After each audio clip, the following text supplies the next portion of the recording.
ఈ ప్రెజెంట్ డేస్‌లో చాలామందికి ఎక్సర్‌సైజెస్ చేయడానికి టైం ఉండటం లేదు. ఈవెన్ వాకింగ్ చేయడానికి కూడా. అలాంటి వాళ్ళకి మంచి రెసిపీ చూపిస్తాను. దీనికోసం ముందుగా నైట్ అంతా పెసలు నానబెట్టేసుకోవాలి.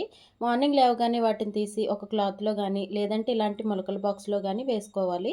సాయంత్రం వరకు ఫ్రిడ్జ్‌లో పెట్టకుండా అలానే ఉంచాలి. నైట్ పడుకునే ముందు ఫ్రిడ్జ్‌లో పెట్టుకోవాలి. ఆ నెక్స్ట్ డేకి మొలకలైతే వస్తాయన్నమాట.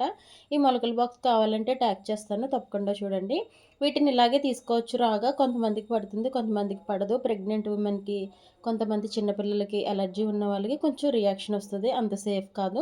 సో, అలాంటప్పుడు చక్కగా ఈ విధంగా 10-15 మినిట్స్ స్టీమ్ చేసుకోవాలి. రాగా తింటేనే చాలా మంచి బెనిఫిట్స్ అండి. కానీ పడని వాళ్ళు ఇలా చేసుకోవచ్చనమాట. స్టీమ్ చేసుకొని మంచిగా అందులో తరుక్కొని క్యారెట్, బీట్రూట్, ఆనియన్స్, టొమాటో మనకేది కావాలంటే అది సలాడ్ కింద యూజ్ చేసుకోవచ్చు. నేనైతే క్యారెట్, కొత్తిమీర వేశాను. టేస్ట్‌కి సరిపడా సాల్ట్, పెప్పర్ వేశాననమాట. చాలా చాలా బావుంటుంది. బరువు తగ్గాలి అనుకునే వాళ్ళకి మంచి రెసిపీ. ప్రెజెంట్ డేస్‌లో పిల్లలకి, ఆడపిల్లలకి చాలామందికి పీసీఓడీ ప్రాబ్లమ్ ఉంటుంది కదా! అలాంటి వాళ్ళకి ఎంతో బాగా యూజ్ అవుతది. మేమైతే ఇడ్లీ, దోస బదులు ఒక్కొక్కసారి వారానికి ఒకసారి, 2 సార్లు ఇలా తింటామనమాట. స్నాక్స్ బాక్స్ కింద కూడా పెట్టొచ్చు. మా అమ్మాయికైతే ఇదే పెట్టాను. మా అమ్మాయి వాళ్ళ టీచర్ అయితే చూసి టేస్ట్ చాలా బావుందన్నారట. మీకు కూడా నచ్చుతుంది. వీడియో నచ్చితే లైక్ చేయండి. Thanks for watching.